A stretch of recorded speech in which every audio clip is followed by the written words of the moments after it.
Is this the only one here in Hickory? Yes, sir. I drove by two other ones, one in Louisville, one in Denton. I didn't see the outside storage. But you need the outside storage for your quick car load. Yes. So are these other quick cars going to be converting over and doing wheel balancing and so forth? And these other things that you're going to be doing through the franchise? Well, that's up to the individual owners. Our store happens to be in a pretty affluent part of town where a lot of people have vehicles that a lot of their maintenance is light maintenance. And oil changes are going to become a thing of the past soon. Manufacturers are starting to offer them free for a certain amount of time when you purchase a vehicle. So our business has shrunk. The days of you just going to a specialized place to get just your oil change is dwindling. The opportunities to make money just selling oil changes or just changing fluids in a vehicle are decreasing because vehicles are better engineered nowadays. The oil itself has become better. So every time you go to your dealership, the first thing they tell you is, man, you can change your oil every 7,500 miles. Whereas 10 years ago, everybody was shouting 3,000 miles. So we've more than doubled the amount of time that somebody can wait out there, before they change their oil. And that has shrunk our business. Getting back to your point is, I can no longer maintain that store on just oil changes. So we have to provide a variety of things. We have to become more of a mechanics shop. And in order to do that, mechanics spread out their tools all over the place. The facility was not designed to be a mechanics shop. It can be. It was more designed for a fast oil change or maybe a starter change, an alternator, things of that nature. But to store vehicles that come in for an engine replacement or transmission issue, a clutch and all that stuff, it's very tight quarters. So if those guys were smart, yeah, they would start doing a lot more of that work. Otherwise, you're limiting yourself to the traffic that's coming in. As it is, we're fighting an uphill battle because we're known as just an oil loop change place. And we're trying to change that image. We're trying to tell them you don't have to go to your dealership to change an alternator. You can come to us and we can do it for you. That sort of thing. And we're trying to go a step beyond, and when you do that, you have to have things readily available, tools that are readily available to you. Otherwise, it's an opportunity you miss.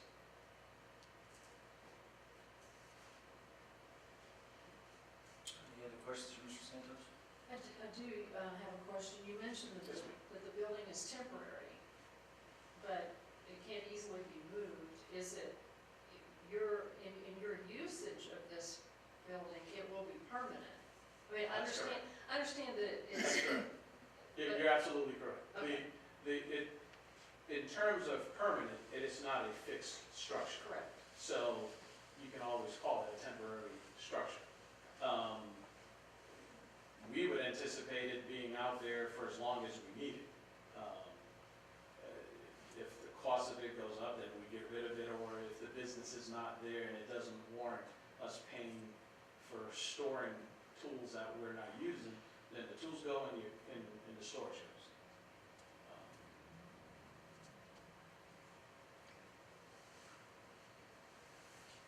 I do have a different question, I'm sorry. But if your business takes off like gangbusters, like we all hope it does, you still envision this temporary building, this temporary container being there rather than adding on to the existing or remodeling the existing building? Is that a fair statement? I would hope that if it took off, in the manner that we would like it to be, then we would build something. But obviously that involves a financial commitment. prior to that, we'd have to stock up a little money before we can say, hey, let's throw some money at putting something, a structure back there.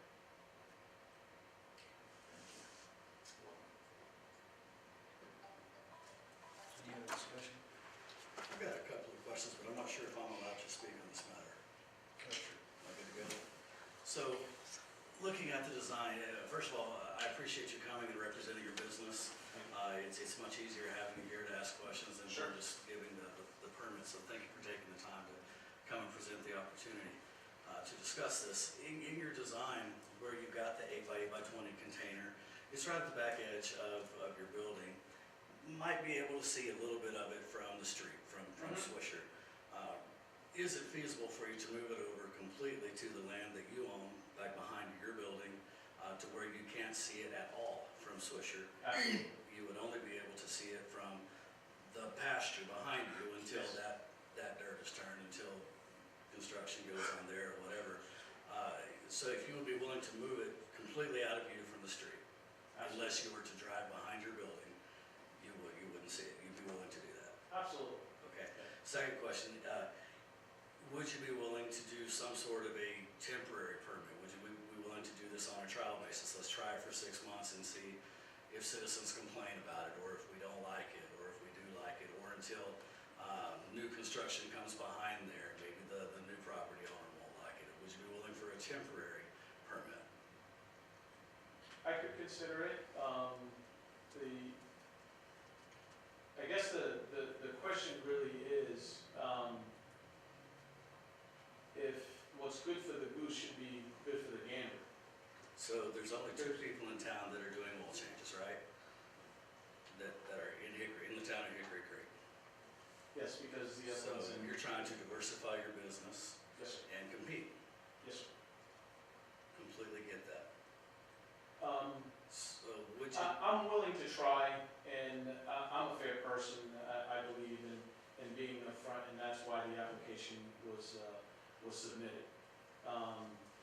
But I would be lying to say that this is not frustrating for me, because as we sit here, there are 16 or 17 containers sitting in a huge 800-pound gorilla parking lot right next to me. And I came forth and I asked in good faith, can I put one behind my facility? And it was shot down like a clay duck. I will do whatever the council suggests me to do, but each of us drove by at a minimum of 11 containers on the way here, on Ronald Way, on the place, towards your place of business. No one's complaining about that. If somebody complains about my container, let's address the complaint. Why are they complaining? Let's not just kill the patient because the patient has a cold. Let's treat the symptoms and see what goes on from there.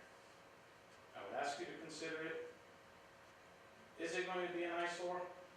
Nobody likes containers anymore. It may or may not. You raise a good point there. You treat the symptoms for the eyesore. And at the last meeting when we looked at this, we looked at those symptoms in that particular building over there that has all those containers, and got with the store manager to say, hey, what's the intentions for all these containers?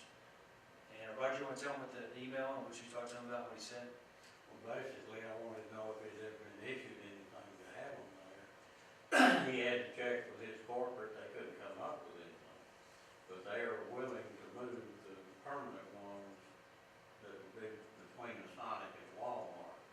The others that they have are temporary. They get them in mid-September, and by their store policy, you have to have them out by January 10th.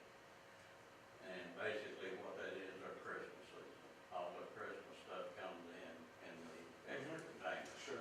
The other 2 were permanent, and they agreed to remove them.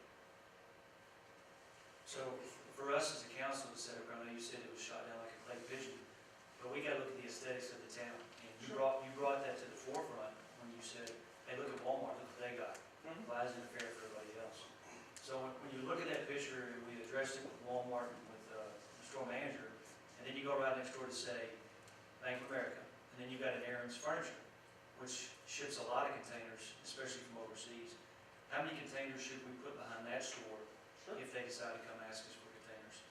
And then if we move around over to Cato's Fashion or GameStop, how many containers back there? So it's, we've got to be careful, and then, like I said, you opened it up for us to say, wait a minute, that does look pretty junky over there, And Walmart is bringing these containers in, there's 17 from what you said, containers out there, that's 17 too many.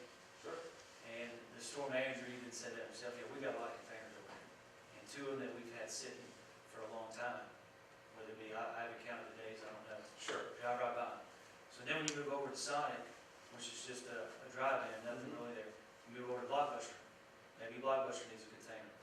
That fronts Walmart in the back. Can't see from Swisher, so now they need a container. And you go next door to Godfather's Pizza. So they need a container and it's gotta be AC in order to store dough. You know what I'm saying? It's kind of like, where do we stop? Keep going down. We get down to the bank, FSB, Sherman-Williams. Sherman-Williams probably won't store it in a container, but they're right. The scenarios are endless. Right, and it just keeps going. So Absolutely. I think some of the council members, when the last vote came around last month, didn't look at it like, oh, we don't want it because it's another container. They looked at it like, well, aesthetically, we put a container back there. If somebody comes and looks at this parcel back behind you, which is empty, and they say, well, does this town allow these containers to come in here? How come they don't have an ordinance that But dictates if you- storage? If you look at it from my point of view, is I have a street that is not very high traffic. And in the town's interest of bringing business in to that parcel behind us, all of a sudden, one container,